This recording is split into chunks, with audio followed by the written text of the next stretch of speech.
Okay, so this week is Parshas Vayishlach, and Vayishlach means and he sent messengers, and it's talking about how Yaakov sent messengers to his brother Esau because he had heard that his brother was coming to greet him, and he sends messengers. He sends actually angel messengers to his brother to tell him that he's returning to the Holy Land, and they come back and they say that he's coming to greet you with 400 armed men. He's ready to wage war. So he was hoping to create this peace with him, and instead he hears that they're coming to greet him in a war fashion.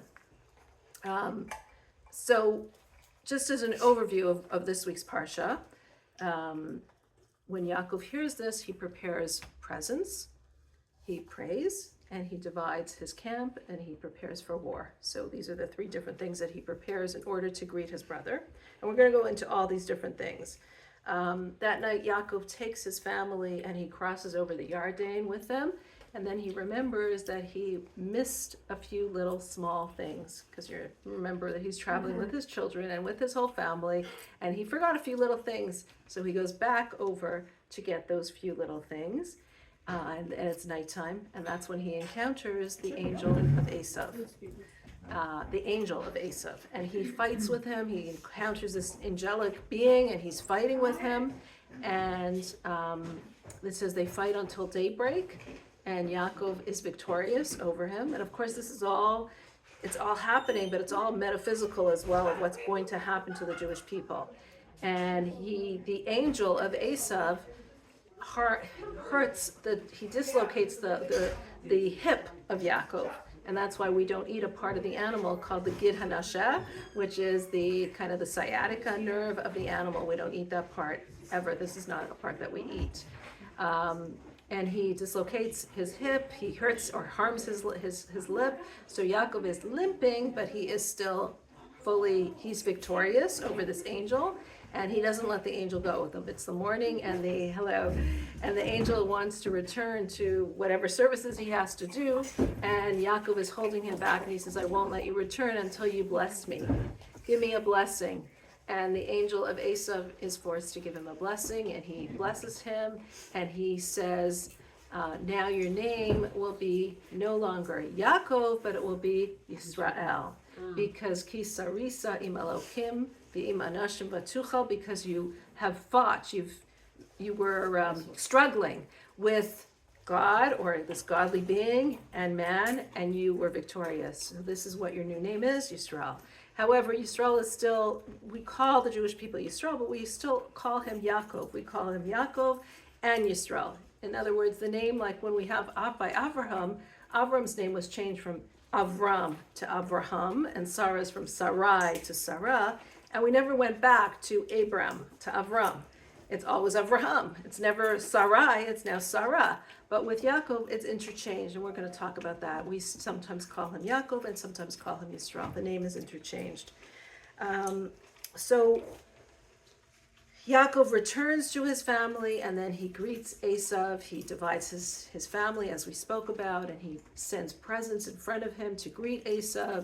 And finally, the two forces of Yaakov and Esau might meet, and as they meet, Esau is transformed. He's no longer interested in killing Yaakov. He hugs him and kisses him. According to some, it wasn't wholeheartedly, but nevertheless, he's acting very nicely. He kisses him and hugs him, and it seems like he's ready to reunite with him.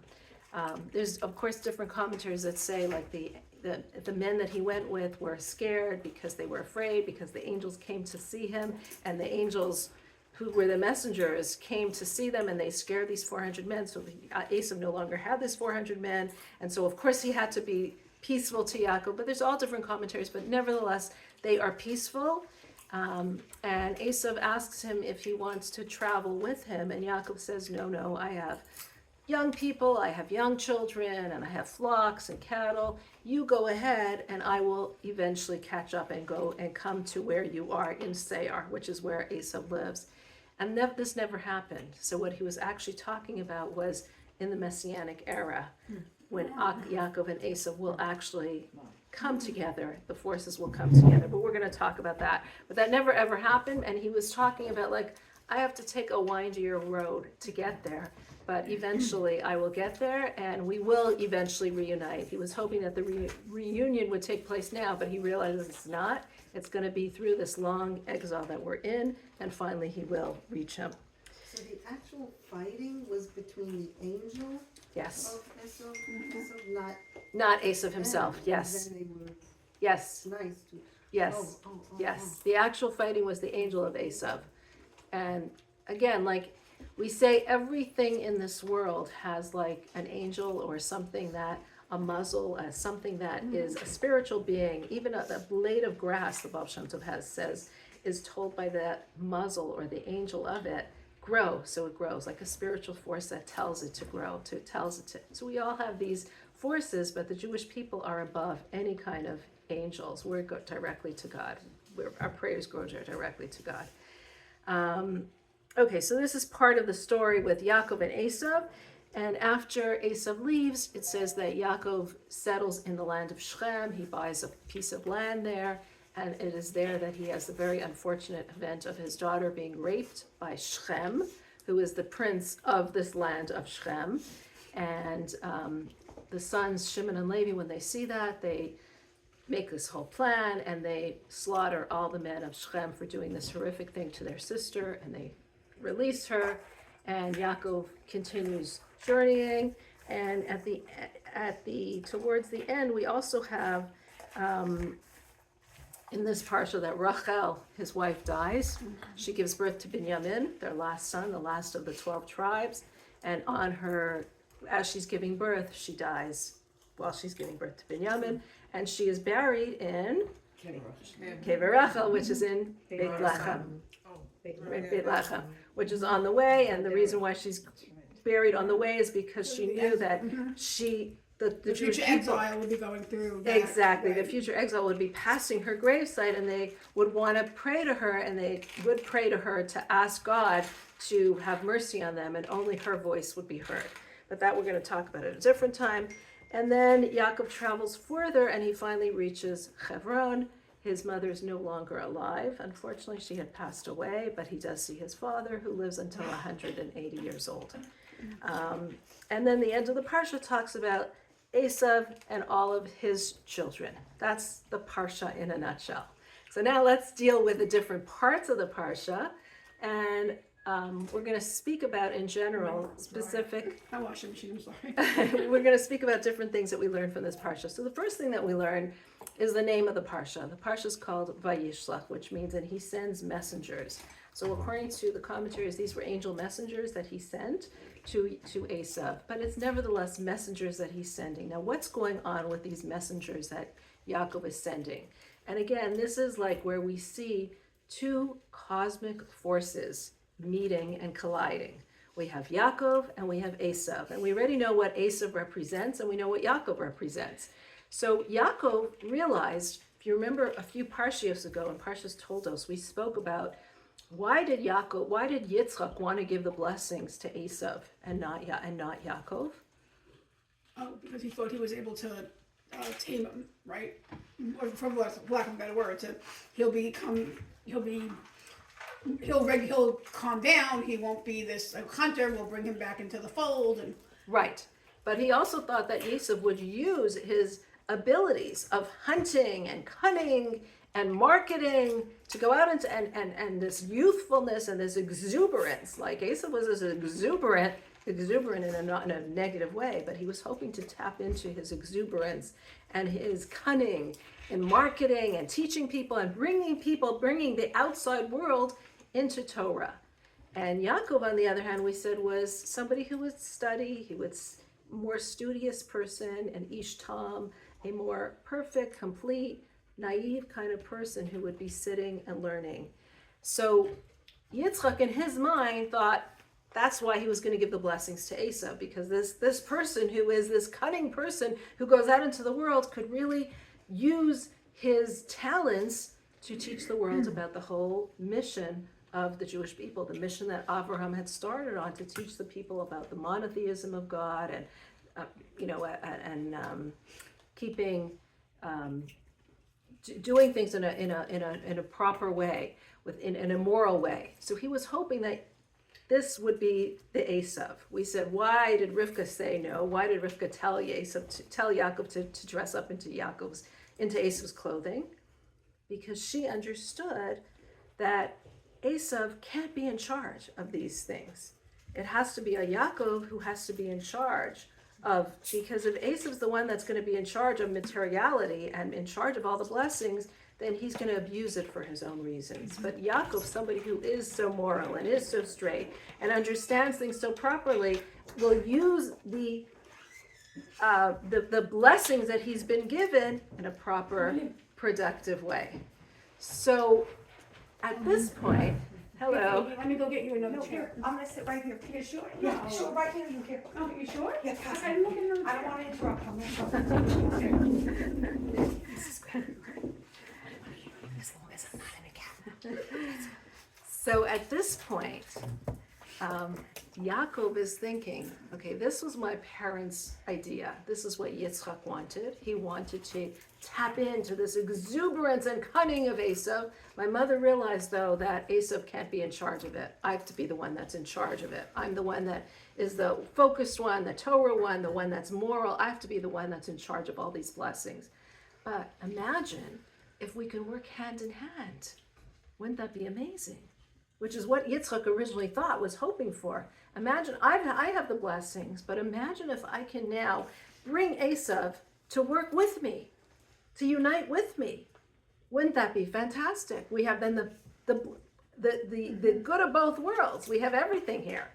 And so this was a meeting that was really the two cosmic forces, this material, cunning, in this world kind of person, and this more spiritual, focused, disciplined, Torah person, moral person. It's a meeting of these two cosmic forces, and Yaakov was hoping to tap into Esau's abilities and let's work together. And he's thinking, maybe now Esau will respect me because I was, for 20 years, I'm working where? In the house of Lavan, who was this real corrupt person, who was this real tricking person, this trickster. He will now respect me. He won't think of me as just his little brother who's always sitting in the home learning, but he'll actually have respect for me because I worked there. And not only did I work there, but I built up my family there. And look, I've left with all this livestock. He left a very rich man. He became a very rich man in Laban's home. He came with nothing and he left with a lot of wealth. He says, maybe Esau will now appreciate that I also have abilities that he has, that he respects. And then maybe now he'll be ready to join forces with me and for us to work together to bring morality to the world, to teach monotheism to the world, to bring values to the world. That's what Yitzchak's hope, that's what Yaakov's hope was. But then he sees that Esau is not ready for that. Esau's coming to attack him with his 400 men. And he realizes the time is not yet for us to work together. It's going to be a long and arduous road till we can actually teach morality to this world, until we can actually join forces. And that's why he says, I'll join you later. But he realizes that Esau is not yet ripe for this. And unfortunately, we had to go through this long exile where we've been persecuted by Esau, by so many nations of Esau, like the Christians, which is a descendant of Esau, the Crusades, which was a terrible thing, that was Esau. I mean, all the many episodes that we've had in our history, many of them. The Inquisition. The Inquisition, of course, Inquisition is definitely him. That was the church. I mean, the nations are divided between, it says there's 70 nations of the world, and 35 of them are Esau, and 35 of them are Yishmael. And we're talking about the descendants. So which are they? Which are the people that we've suffered from? The Christians and the Arabs. These were the nations that the Jewish people have been under all these years. And the Arabs were actually, until this end of time, were actually in many parts of our history, far better than the Christians, until recently. But that's coming apart. The Christian thing is unraveling fast. Well, the Christians are now we're now at the time period of Yemot HaMashiach. We're right at the threshold of Yemot HaMashiach, and we said that Esau has already been rectified. So in Esau, we see that there's a lot of forces in Christianity. We see there's a lot of forces of good who are choosing to join the Jewish people and to support the Jewish people and look at the Jewish people as the chosen nation. And there are segments in Esau that are not. Yeah, Okay, Christian so right is in there. you have the good in Esau and you have the not good. It's a time period where you see good and bad very clearly delineated.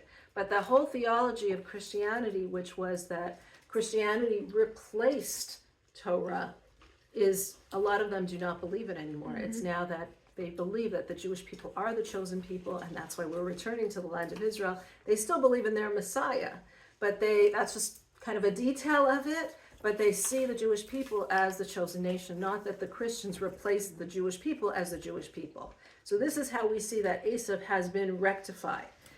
But it took a long, long, long time till we're at this stage in Jewish history right now. And we suffered, just like we spoke about that. Yaakov's hip was dislocated.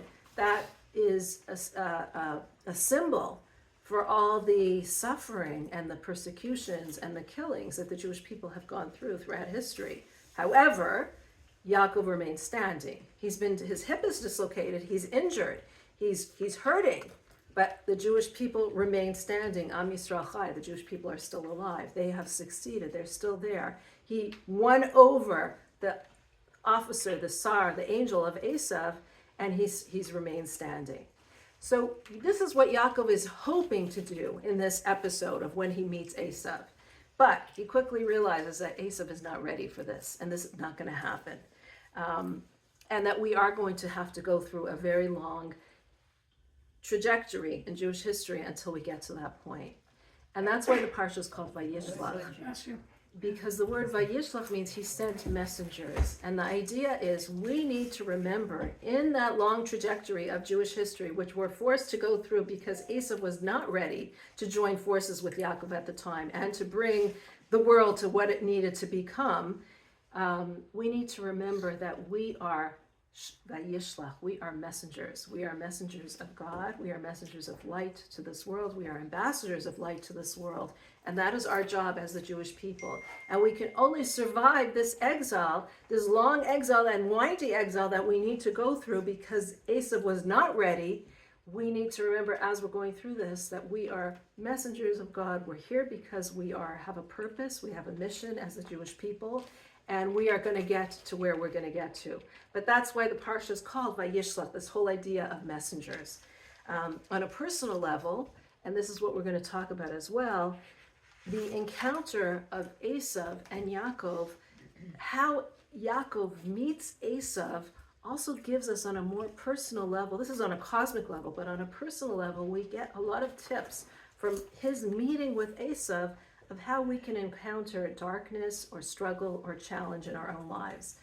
How it is that we can meet this struggle. What are the tips of how, and we're going to go through the various parts, step by step, of how he meets him, what he does, exactly the different parts of what he goes through to see how it is that we can tackle our own inner darkness as well as the adversary or struggles or darkness that we face in this world.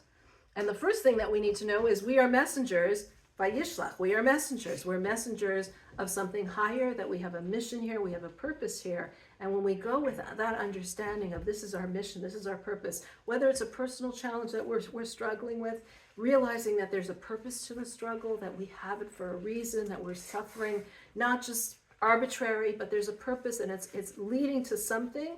Or when we think about the Jewish people as a whole, as a cosmic whole, the Jewish people are in this situation because we're getting to our mission. We're bringing our mission of spreading godliness and spreading light and holiness to the world as a whole.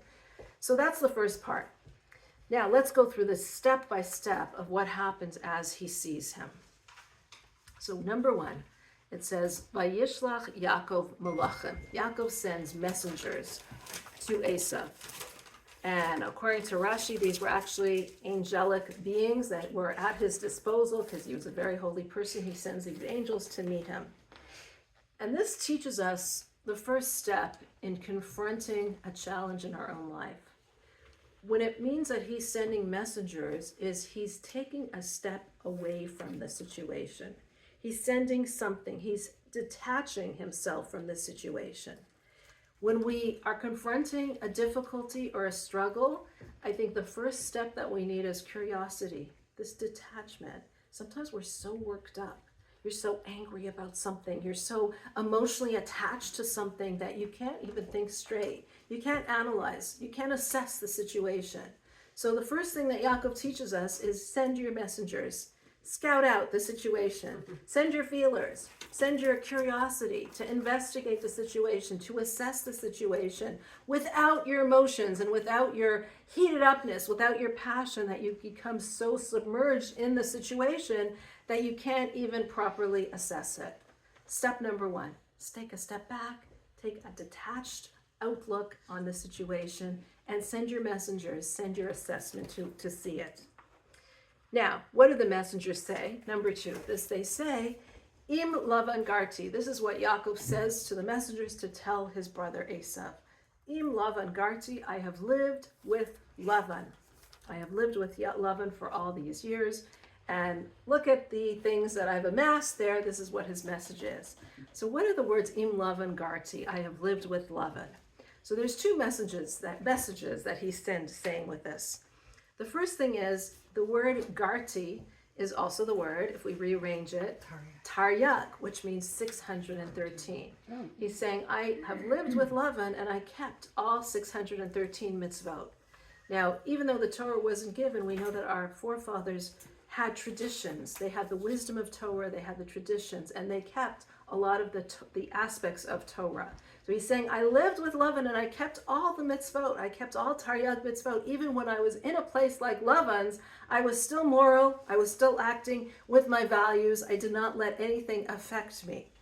The other word for Garti is the word ger, which is I lived as a stranger. I lived, just like a convert is called a ger because he's a stranger who converts. I lived as a stranger in Lavan's house. And that's again saying the same thing, that I lived there, but I wasn't like him. I was a stranger in that land. I lived in Haran, which is a land of such immorality, but I was a foreigner there. I wasn't a part of it. I was my own person. I was independent. And the message that he's trying to say is he's saying to Esau, and again, let's remember who Esau was, this immoral person, and he's coming to him and he's saying, I lived a Torah life. I lived a life of morality. I lived as a Jew should live.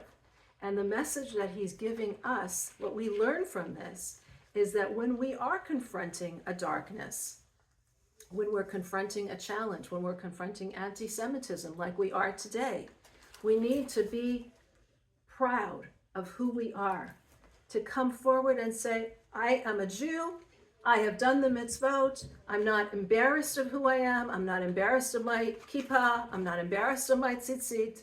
I am who I am. This Jewish pride that we don't have to back off. Sometimes when we are meeting Esavs in our lives, we feel like we have to hide our Jewishness. We have to hide who we are.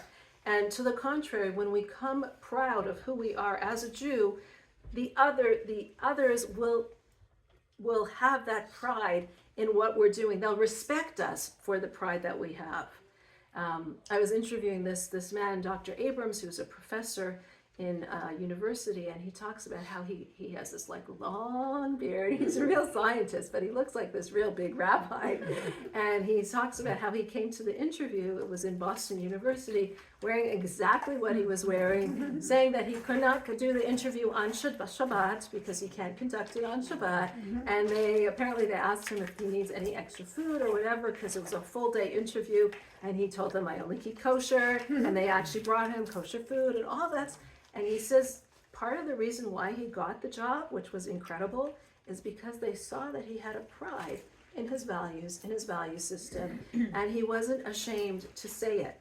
And I think that is very true. Like often we want to hide it, and we want to say like, just get into the background, and not not stick out. Unapologetic. Be unapologetic in who you are. Exactly. There was a story by Rabbi Isha that a man asked a Shiloh if he could shave his beard during Sfira, because we're not allowed to shave during Sfira, because he was supposed to have a very, very big meeting with a big potential company, and Rabbi Isha said, no, don't touch your beard.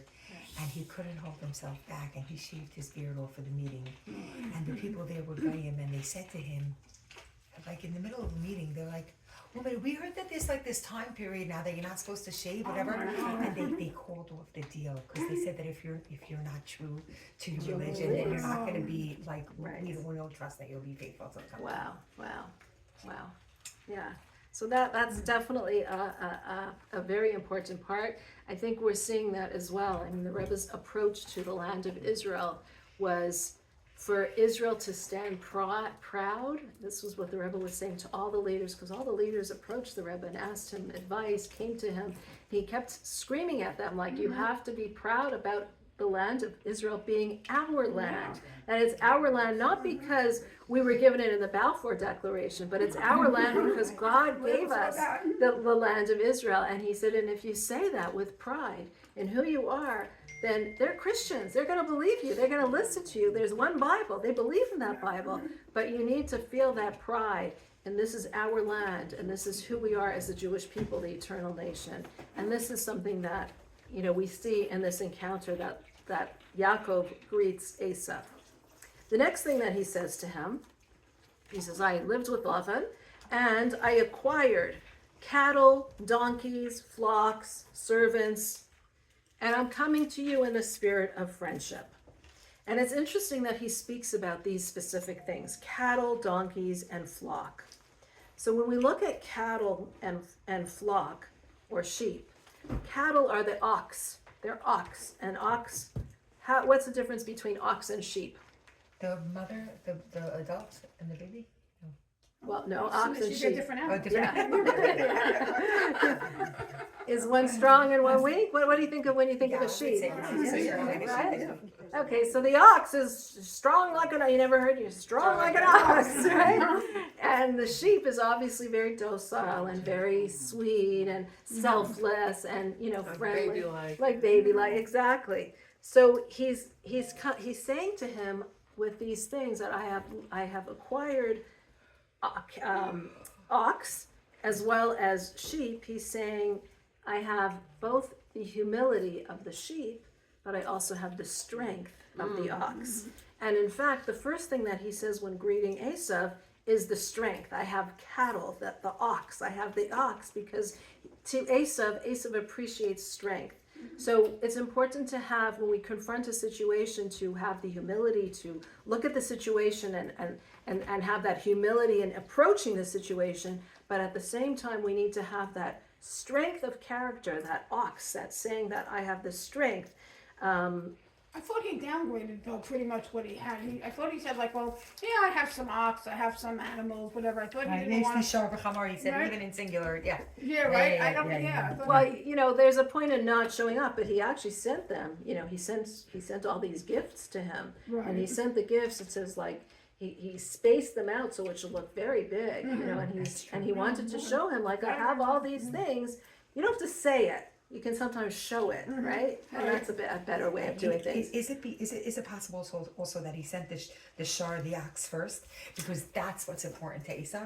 Yes, that's what we're saying. And what does that represent? The ox represents strength, and he's showing Esau, I have that strength. I have that, and the strength is that also going on the point that we just said, not feeling intimidated.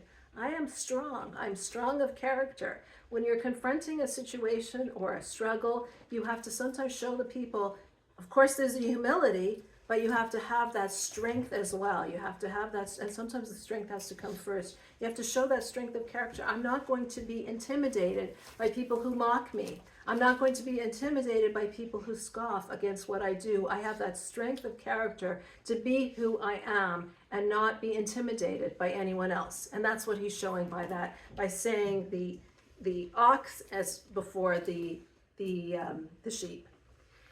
And then we said he also talks about the donkey, though. The donkey, I also have donkeys, which is, donkeys allude to Mashiach, because it says Mashiach is going to be coming riding on a donkey. And so he's alluding here to Mashiach. I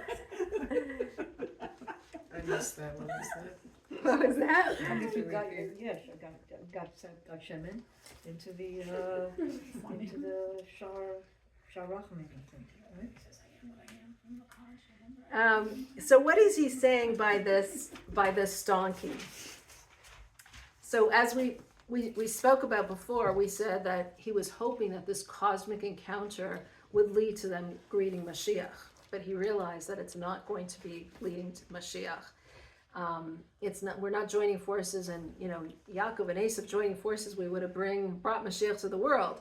But he's realizing that it's going to be a long trajectory. It was actually thousands and thousands of years, right, since he met. And he's saying, though, even though this meeting is not going to bring Mashiach, we all have to prepare in our lives for Mashiach. We all have to prepare for that time period. We have to create our lives in a way that is consonant, is appropriate for when Mashiach comes. And all preparation that we do is actually cumulative. So everything that the Jewish people have done from the beginning of time till now, good deeds, you think someone did a good deed and then that's it, it's over. But good deeds are something that stay, they accumulate. Bad deeds are evil. Evil is not something that's real, but good deeds are real, they're reality, and they stay. And so as we prepare for Mashiach, things accumulate, and everything that we're doing continues to help us. But when he says donkey, he's also referring to there's donkey and ox. Okay, we said one explanation of the ox, but here's another explanation of the donkey versus the ox. When he's saying that I have donkey and ox, there's a phrase that talks about Yosef as being like a donkey, and an ox is Yisachar. And what is the difference between Yosef and between an ox and a donkey? So it says that the ox is very strong, we said, and very fiery. It's full of fire and very intense. And this is representative of heat, because when you're strong and you're fiery, it's like it represents the heat. The donkey, on the other hand, it talks about the donkey as even in the summertime, the donkey remains cool. It doesn't get hot. And this is hinting, Yaakov is hinting to Esau, and he's hinting to us how we need to approach our own issues. There has to be this heat, and there has to be this cold. What is heat and what is cold?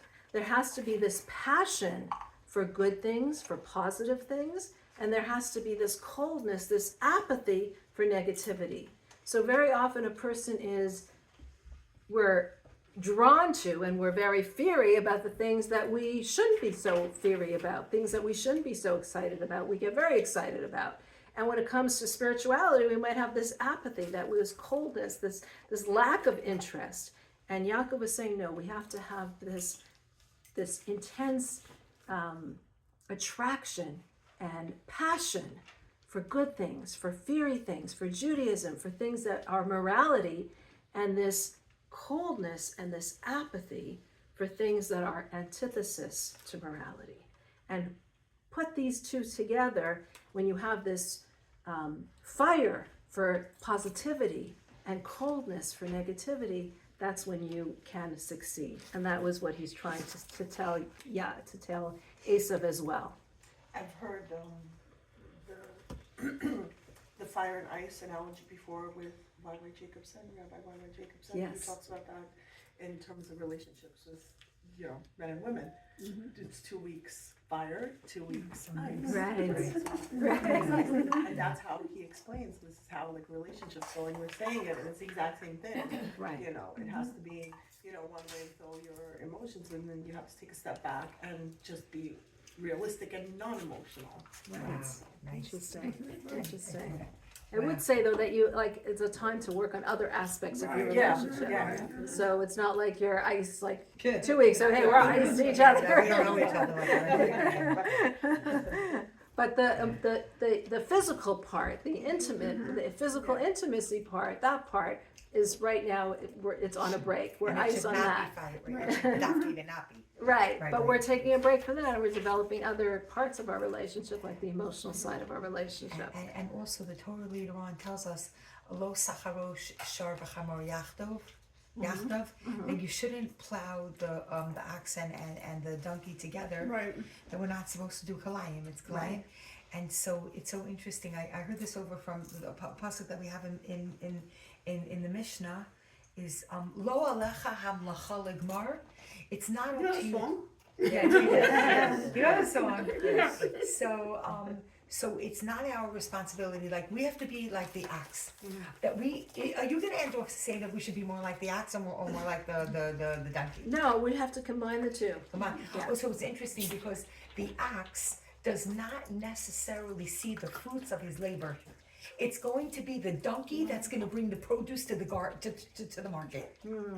And so even though the ox is doing the hard work, he doesn't always necessarily see the end result. Interesting. That we have to sometimes keep on moving forward right. and doing the hard work, even if it's so hard and we don't necessarily see that light at the end of the tunnel right then. Interesting. Very nice. Okay, so the next part is Yaakov takes this multifaceted approach to meeting his brother. What does he do? He prepares in three ways. He prepares, he sent these messengers to his brother. He sent them the ox, the donkey, the sheep. He's showing that these are presents that he's giving his brother. But now he realizes, okay, now I have to prepare because I don't know how my brother is going to react to these presents. So I have to prepare myself. And what am I going to do to prepare? I'm going to prepare in three ways. I'm going to pray to God. I'm going to prepare, I sent these presents, and I'm also going to prepare for war. These three parts. Now, in truth, Yaakov did not want to do these things. He did not want to send his presents to his brother, because why should he have to send presents to his brother? He did not want to go to war with his brother, because war would be something that would be either he would kill or he would be killed, and he didn't want to do that. And he also didn't want to pray because he was afraid he wasn't worthy of the prayers. He didn't want to ask God for his prayers. So Yaakov did not want to do these three things, but he did it nevertheless. And this is a message to all of us that when you're in a situation that you are facing a difficulty, prepare in as many ways as you can for the situation, even in ways that you're not so comfortable doing, in order to protect your family and to protect your family from the negative forces of Esau. You need to choose a multifaceted approach to how you're going to protect your family.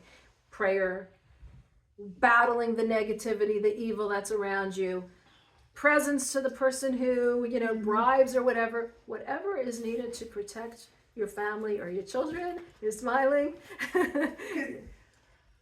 When someone hears like you have to prepare in a lot of different ways, so someone who is like one of these, I'm not saying who, but if there's someone at the table who has like severe OCD, when you say that like to them, they're like, there's more than what I do. I already have a list. I already have like 5 steps ahead. Like I'm trying to be ahead of everything, and you're like, you need to prepare even more. And I'm like, what else? Like, I'm already like, okay. So let's just divide it into Yes. 3 things. Yes. Okay.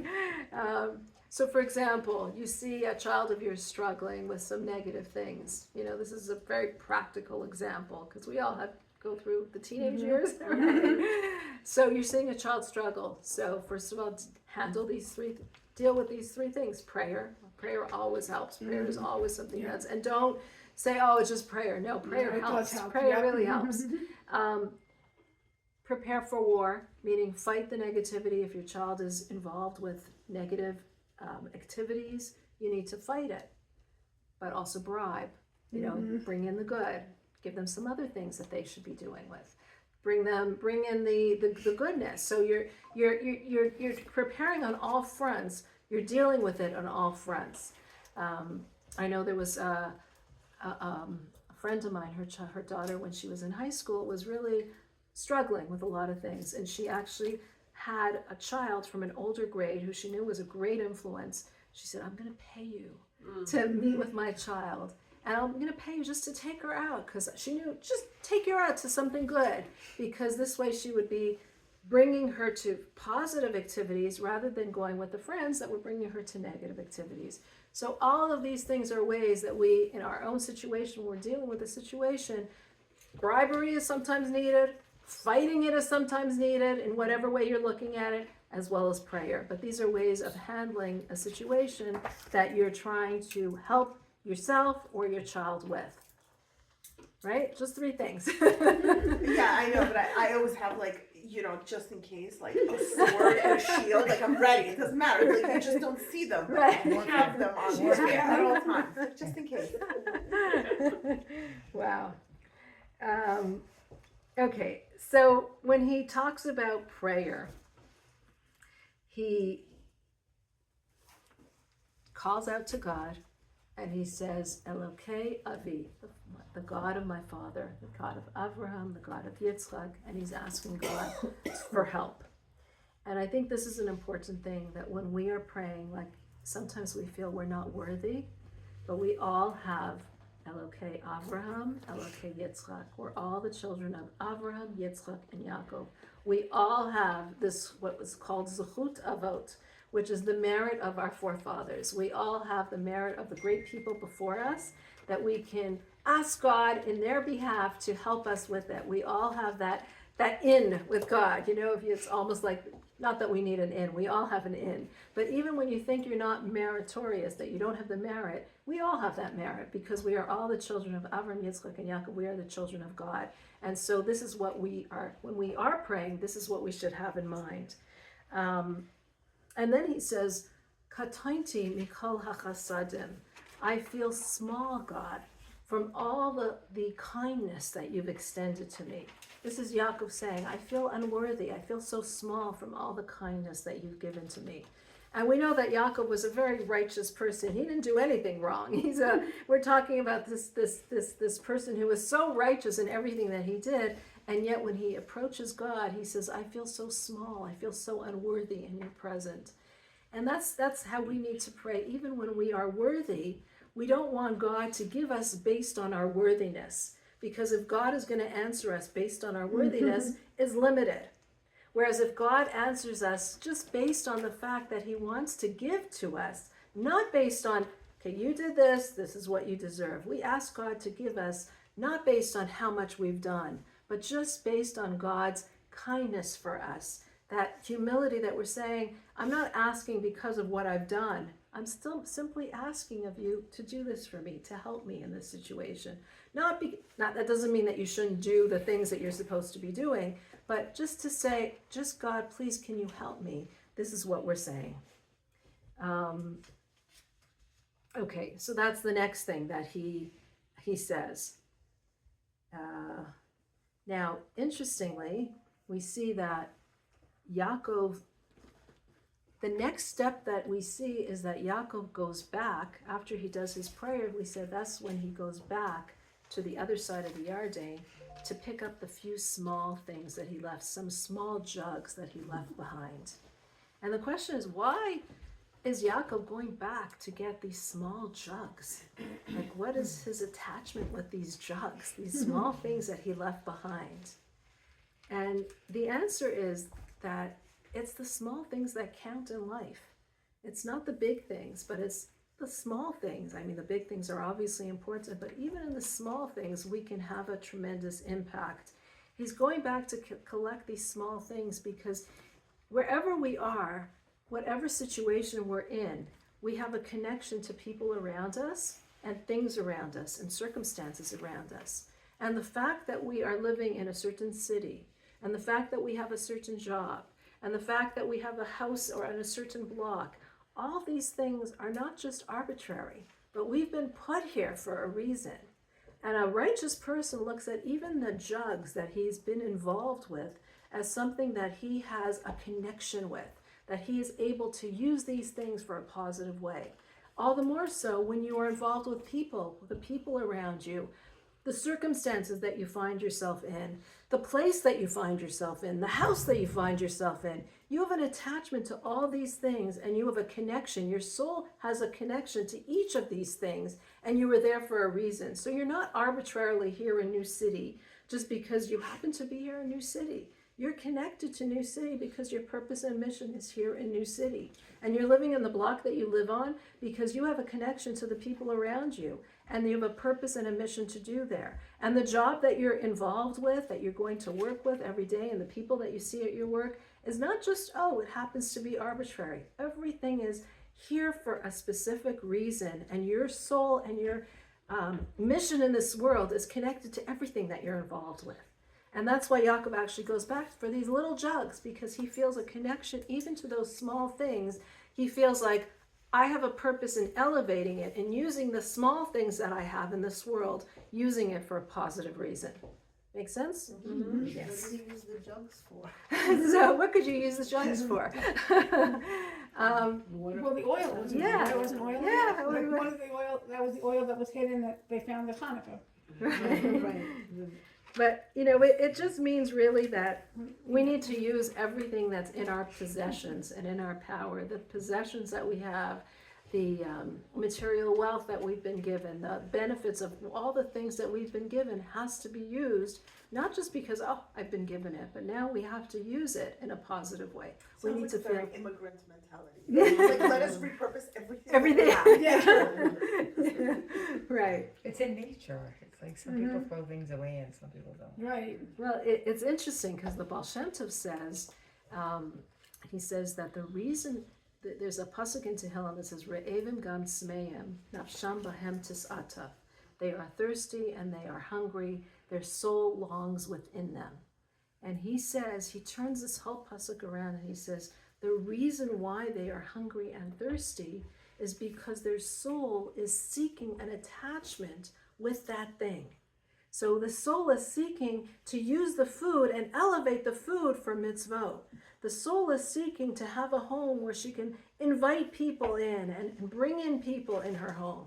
The soul is seeking an attachment with the physical reality so that it can elevate that part, because each of us has been given a certain part of this world to elevate and to use in a positive way. So we've all been given, like, it's not just that, oh, you know, you happen to be given what you've been given. You're supposed to be in the situation that you're in the circumstance that you're in, meeting the people that you're in, because this is your area. This is your arena that you need to elevate, that you need to infuse with positivity, with goodness, with holiness. So it's not arbitrary when you have a jug. You have that jug to use for a positive reason. You have a home to use for a positive reason. You have people that you interact with because you need to infuse it for a positive purpose. The job was an art project that the kids did. And then they couldn't get rid of it because they think they had to. Okay. Okay, next we have, so he goes back to get the jugs, and that is when he is fighting with this angel of Esau. And he's fighting with the forces of negativity. Again, this is happening on a metaphysical level. This is representative of the galut that we were going to have later on, the galut, the long exile that the Jewish people has suffered, the exile that we've suffered, that we've become very injured, the hips are dislocated, we've fallen from it, we're hurting from it, but nevertheless, he emerges victorious from it. And he's given a new name. His new name is Yisrael. So the name Yaakov versus the name Yisrael. The name Yaakov is a Yud and Akev. Akev means heel. Heel. And the Yud is like the neshama, the soul of a person, but only like, it's only a part, it's only the Akev of the neshama. It's only like the bottom part of the neshama is permeating the person. That's how we live on most times. Like only the little part of the neshama is actually permeating us to make us aware of God's consciousness. Most of the time, we're not thinking about that neshama. Most of the time, we're thinking about other stuff, right? Yisrael can be rearranged into the word li rosh, that the yud, the soul, the rosh of the soul, the head of the soul is actually permeating our life. So we have two levels of existence. We have the level of Yaakov and we have the level of Yisrael. The level of Yisrael is a higher level of existence where we're more conscious of God in our activities, where we're more conscious of God in the things that we're doing. Now, when we serve on the level of Yaakov, it says that Yaakov is called a servant. Yaakov is called a servant to Hashem. Yisrael is called a ben, a child. What's the difference between a servant and a child? A servant is scared of his master. So he's doing things because I have to. This is what my master is telling me to do. I have to do it. What is a child? Why is a child doing it? Because he wants to please his father. Because he wants to please his father, because he loves his father. Another part of what the child is doing it is because this is who I am, right? I'm not doing it because my master is telling me to do it. This is who I am.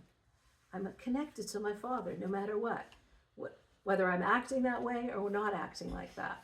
This is who I am. And this is what we as the Jewish people have to remember, that when sometimes we are doing things only because we're Yaakov, because we feel we have to do it. But in essence, each and every one of us is Yisrael. Each and every one of us is connected. We're children to God. We feel that connection to God because this is who we are. And if you read through the book from Elisha Rabbi, Hostage, like he makes it just sound so, this is like, of course, this is what we did. We said the Kiddush, we said the things. This is who we are. If you hear any of the accounts from the hostages, you hear that as well. It's like, yeah, we did these things because this is who we are. We are Jews.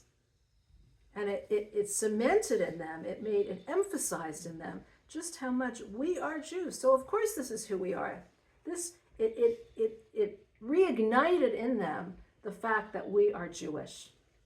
And this is the level really of Yisrael, which we see that there are times that we feel, okay, we have to do the mitzvot, and there are times that we relate to the mitzvot and we relate to our Judaism as this is just who we are.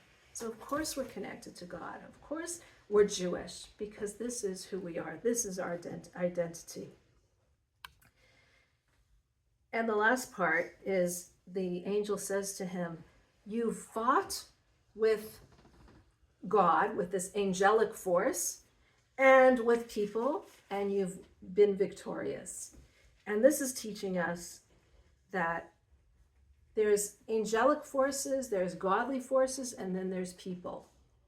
When we are in a situation, sometimes it's easier to overcome the godly circumstances.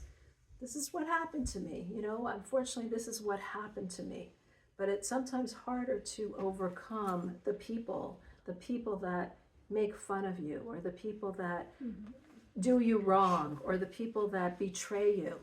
And this is teaching us that we need to, even though it's sometimes a greater challenge to stand up to people who are intimidating you, we need to be strong and to say, I'm not going to be intimidated. And that's why the first thing in the Shulchan Aruch, the Kitzur Shulchan Aruch, the code of Jewish law that tells us how to behave, and it goes through all the details of all the days. You know what it starts off with? Do not be afraid. Do not be intimidated by those who scoff. Do not be intimidated by those who put you down. And this is what this is saying. Don't be intimidated by the people that try to put you down, that try to intimidate you. Don't be intimidated by the circumstances that seem to be putting you, that seem to be not exactly what you were hoping for. And don't be intimidated by the people as well. But realize that you are by Yishlach, you are a messenger for God in this world. We are an ambassador for God in bringing light to this world. That is our job as the Jewish people. And that is the job that eventually we succeed at. And that's why, even though Yaakov is hurt, he's injured, his hip is dislocated. And it's interesting because this is the only place that we actually remember, like this is a situation where we actually have a mitzvah of kosher from a story that happened with him. So he fought with the angel. Like, why does that affect me? Why do I have to today not eat that part of the animal? Till this very day, we can't do that. Why? Because the story is still happening. We are still being dislocated. We're still being surrounded by non-Jews who are trying, this Sar of Esau, these Jews who are non-Jews who are trying to, and unfortunately we're seeing this in the streets of New York, in the streets of so many cities. We're seeing the people who are trying to put us down for being the Jewish nation, and we're saying, Ki sarisim Elokim, we are going to be victorious. We're seeing history being repeated, but we know this is the end part of it, and that we are going to be victorious. And that's why even till today, we do not eat that part of the animal, realizing that yes, we've been injured from it. Yes, we've been hurt from it. Yes, Jewish history has scores and scores of people who have unfortunately been subjected to terrible, terrible tragedy as a result.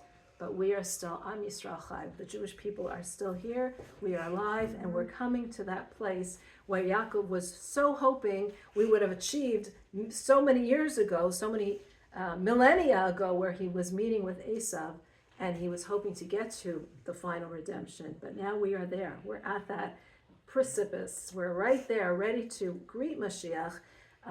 It's a matter of just staying true to who we are, not being intimidated by others, staying strong like that ox, knowing who we are, connecting to God with our prayers, praying to God, realizing that we have the zchut avot, the merit of our forefathers, but we also are asking God just to do the kindness with us, and realizing that we need to stand tall and proud of who we are, to say, Im Lavan Garti, my life is in a foreign world. This is not where we belong. We don't belong here. We don't belong in this new city here, New City, New York. This is not where we belong. We belong in a better place, and this is where we are foreigners. We're proud foreigners. We're proud of who we are and what we are, and we know that we're messengers of God and bringing the light to this place, but this is not where we're going to end up. This is not who we are. And may it happen very soon, that absolute meeting take place in a positive way, where we can actually see the fruits of our labor from all these years. That's great. Thank you. Beautiful. Very good.